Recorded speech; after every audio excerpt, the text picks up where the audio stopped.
Shalom semuanya, selamat tahun baru. Ya, masih baru hari yang ketiga ya, Pak Bu ya. Terima kasih untuk Praise and Worship. Buat Bapak Ibu yang kali pertama hadir, selamat beribadah bersama. Pastikan Bapak Ibu tidak langsung balik. Selepas ibadah ini, staf saya akan membagikan visi dan misi gereja di tempat ini. Demikian juga buat Bapak Ibu yang tidak sempat hadir, sehingga tidak bisa hadir dalam on-site, tetapi tetap mengikuti online. Baik Pak Bu, kita akan merenungkan sebagian firman Tuhan untuk menerima impartasi, pengurapan awal tahun. Pertanyaannya, yang mengurapi kita siapa? Yang mengurapi, ada dua pengurapan. Pengurapan secara simbolik itu dilakukan oleh orang yang ditunjuk oleh Tuhan. Ya, orang yang ditunjuk Tuhan. Siapa dia? Alkitab katakan para nabi, para rasul, para gembala, para pengajar, para penginjil. Dan orang itu sah, Tuhan tunjuk, Tuhan tetapkan. Jadi bukan kita yang tetapkan. Siapa yang Tuhan tetapkan? Nah itu yang disebut 5 jawatan. Mereka ditetapkan untuk mengerjakan pekerjaan Tuhan. Untuk apa pekerjaan Tuhan? Memperlengkapi. Ya bilang, memperlengkapi. Jadi tugas daripada 5 jawatan itu memperlengkapi ya orang-orang kudus bertumbuh kepada arah yang benar. Nah, itulah sebabnya pengurapan, ada 2 tadi saya katakan, secara simbolik dilakukan oleh para hamba-hamba Tuhan yang ditetapkan oleh Allah. Dalam hal ini adalah gereja tentunya. Gereja ya seperti ini, banyak gereja, saya tidak akan bicara gereja mana, tetapi kata gereja pasti mempunyai aturannya masing-masing, punya pemahamannya masing-masing. Sejauh tidak keluar dari firman Tuhan, sah-sah sajalah. Kita tidak usah persoalkan teologi, ya tidak etis lah kita memperbandingkan satu gereja ke gereja lain. Ya kan, seakan-akan lebih benar gereja tersebut, tidak usah. Kan tetapi setiap gereja mempunyai pemahaman, pemaknaan teologi sesuai dengan apa yang Tuhan bukakan buat dia. Nah tujuan pengurapan pada saat waktu kita yang namanya kepenatuan, atau yang disebut 5 jawatan, memperlengkapi kita dalam satu pengertian. Ya, satu pengertian. Pengertian apa? Pengertian tentang kebenaran. Harus ada kesamaan dulu. Ya, pengertian, kesatuan, ya tentang kebenaran. Nah dari situ kita akan mencapai pertumbuhan iman yang utuh. Ya dari situ baru ada pertumbuhan iman. Jadi penting enggak pengurapan? Penting. Di mana kita diurapi?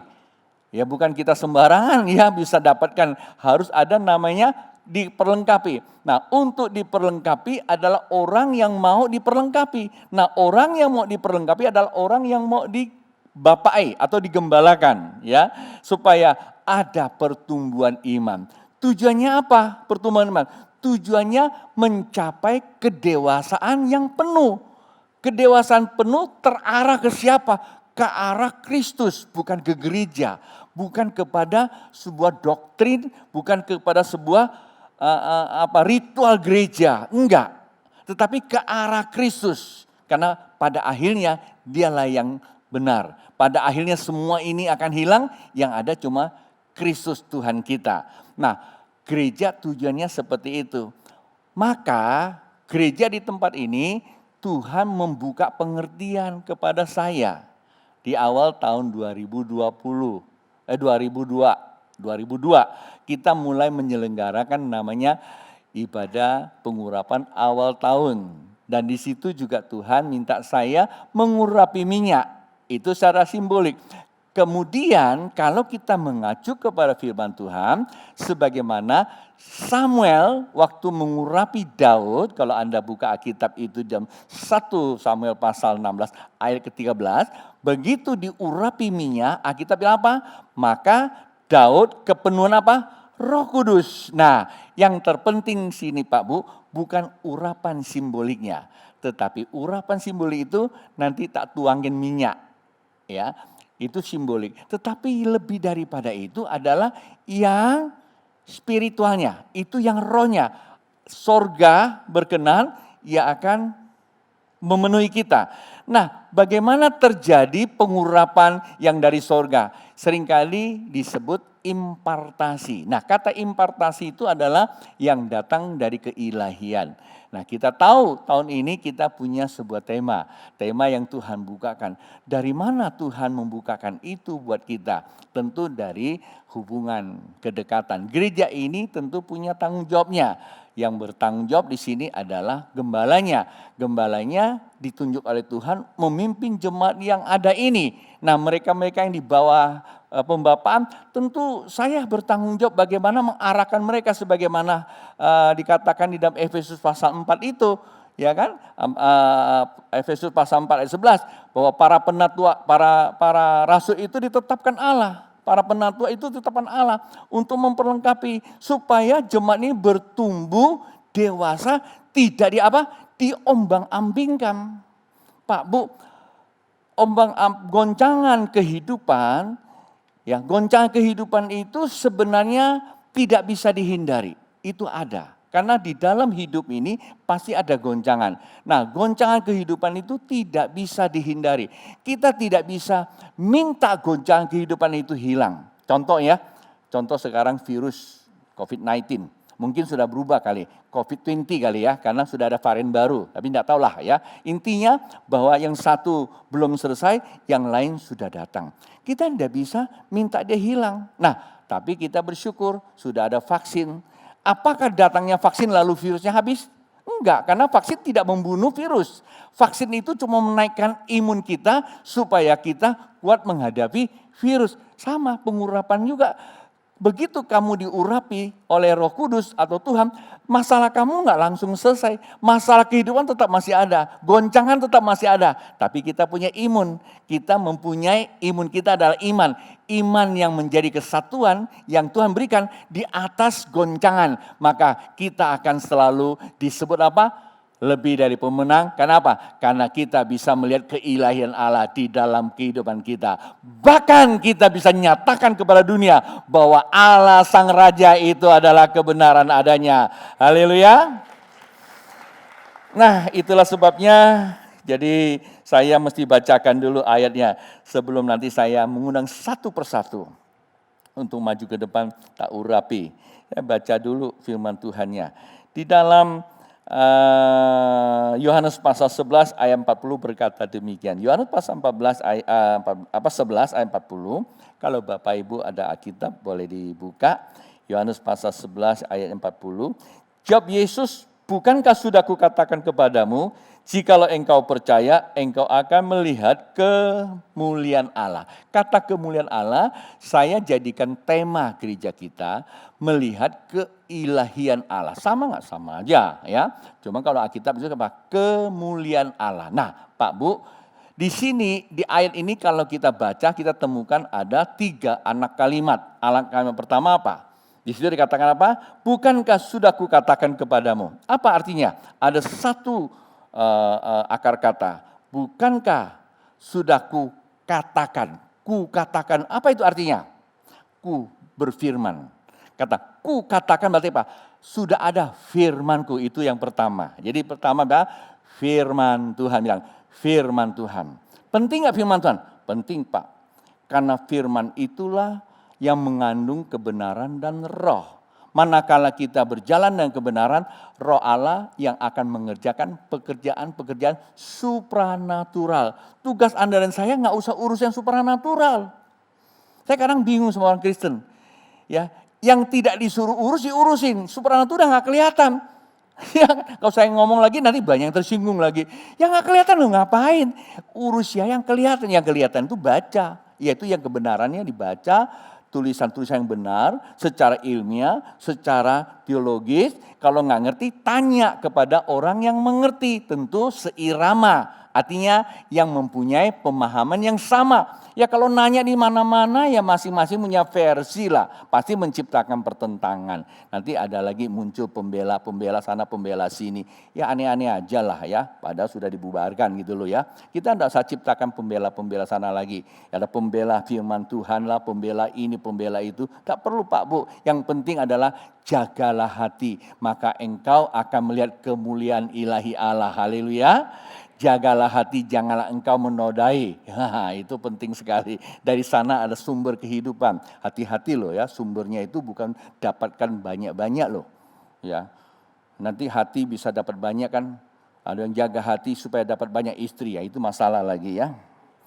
Baik Pak Bu. Nah, di sini ada 3 kalimat. Kalimat pertama dikatakan apa? Bukankah sudah kukatakan itu adalah firman Tuhan. Yang kedua apa? Jikalau engkau percaya. Yang kedua apa? Percaya. Pertama, firman Tuhan. Yang kedua apa? Percaya. Yang ketiga apa? Yang ketiga, engkau akan melihat apa? Kemuliaan Allah. Pak Bu, melihat kemuliaan Allah itu sebuah akibat. Ya.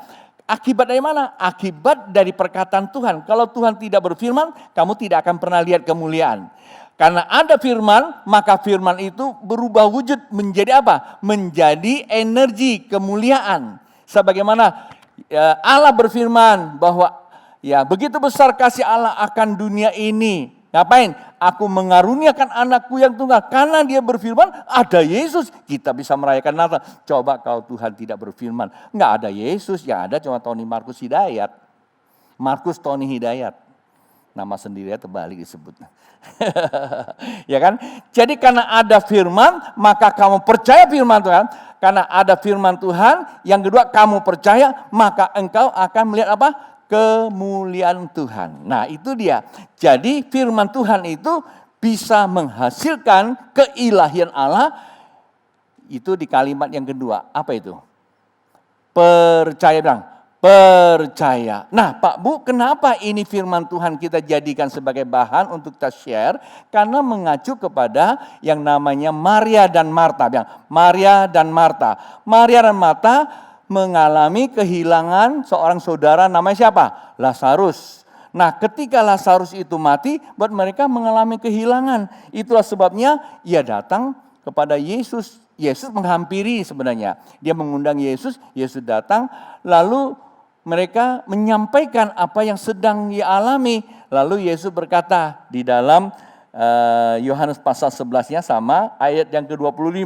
Ia berkata begini, jawab Yesus, akulah kebangkitan dan hidup. Barang siapa percaya kepadaku, ia akan hidup walaupun ia sudah mati. Ada 3 kalimat juga ya. Kalimat pertama, akulah adalah kebangkitan dan hidup. Artinya apa? Firman Tuhan adalah kebangkitan dan hidup. Apa yang kamu alami? Mati nih.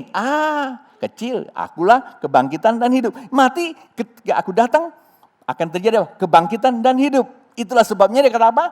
Barang siapa percaya. Nah, kuncinya di situ lagi. Jika engkau percaya, yang mati akan hidup. Artinya apa?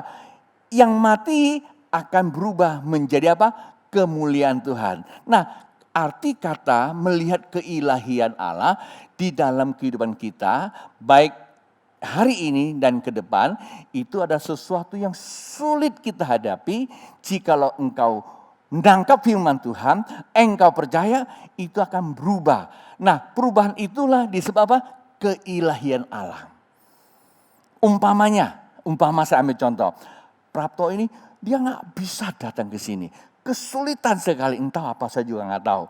Tetapi karena dia percaya bahwa ini panggilan Tuhan. Karena dia percaya panggilan Tuhan, tiba-tiba dia hadir di sini.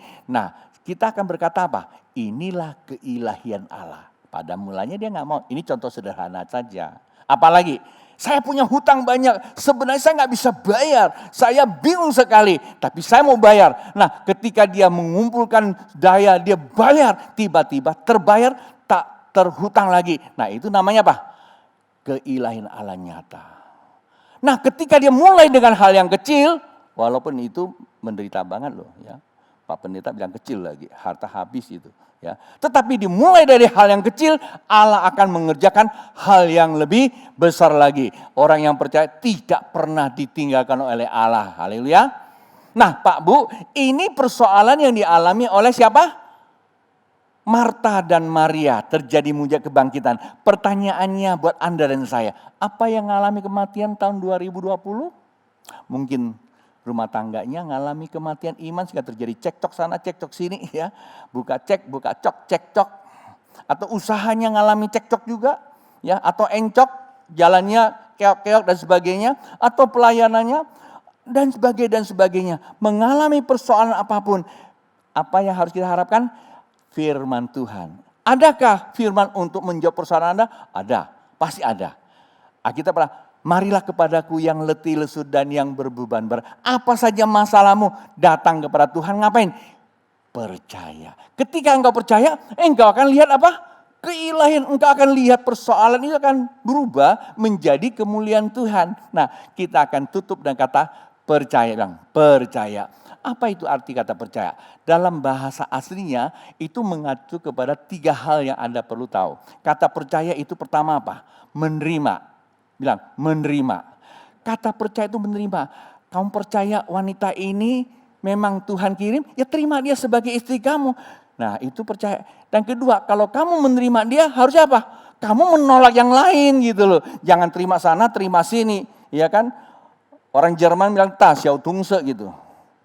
Orang Jerman ya, bukan Jerman Timur itu ya. Tas, yau tungse, besar kecil makan gitu ya. Jadi kalau kita menerima, harus menerima sesuai dengan apa yang dia, enggak? Nah, kalau Anda terima, yang Anda terima itu bergantung Anda jadikan dia apa statusnya. Kalau Anda jadikan dia seorang satpam, berarti Anda suruh jaga pintu, betul enggak? Oh, tolong Mas jaga pintu. Kalau dia supir, Anda suruh dia bawa mobil, bersihkan mobil. Kalau dia pembantu, Anda suruh bersihkan rumah. Atau dan sebagainya. Kalau jadi hambamu, budakmu, kamu akan perintah seenak kamu saja. Tapi kalau itu kamu terima dia sebagai Tuanmu, berarti kamu jadi jongosnya dia. Ikuti apa yang dia mau. Nah sekarang pertanyaan saya, kamu menerima firman Tuhan sebagai budak atau sebagai Tuhan? Kita yang coba periksa. Jangan-jangan kita terima firman Tuhan sebagai budak. Tuhan tolong saya punya hutang Tuhan. Loh Tuhan yang suruh tolong. Padahal Tuhan bilang, lu bayar. Lu punya duit lu gak mau bayar. Ya kan? Tapi Tuhan yang disuruh tolong. Nah siapa yang jadi Tuhan? Kamu Tuhan atau itu Tuhan? Nah inilah sebuah kekeliruan.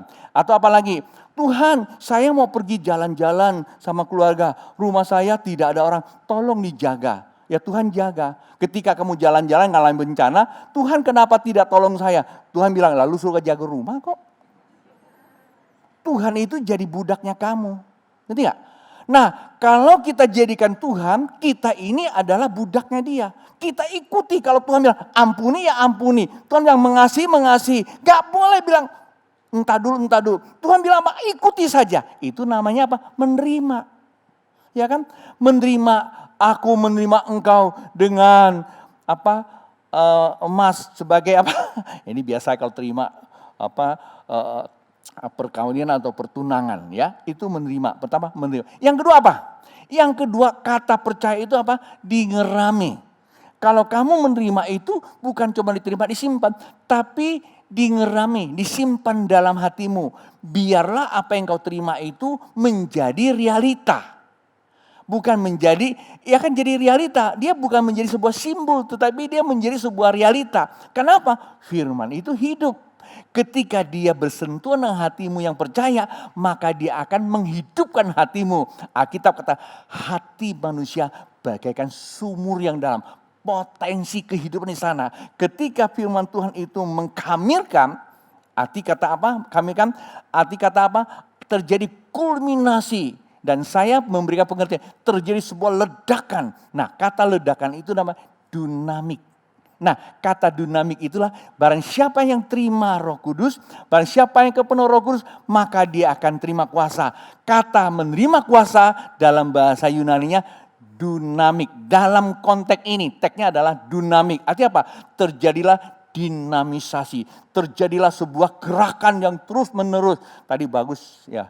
Si Suparto bilang, itu namanya renewing. Artinya terus menerus diperbaharui mencapai keserupaan dengan Sang Kristus, Sang Raja Allah kita. Haleluya. Tapi pertanyaannya bersedia enggak untuk diubah? Itu yang kedua, kata percaya. Yang ketiga apa? Dileberikan. Artinya diperlihatkan. Jadi apa? Bahwa hal-hal yang baik tidak bisa disembunyikan, tapi harus diliverkan, dikeluarkan, diperlihatkan.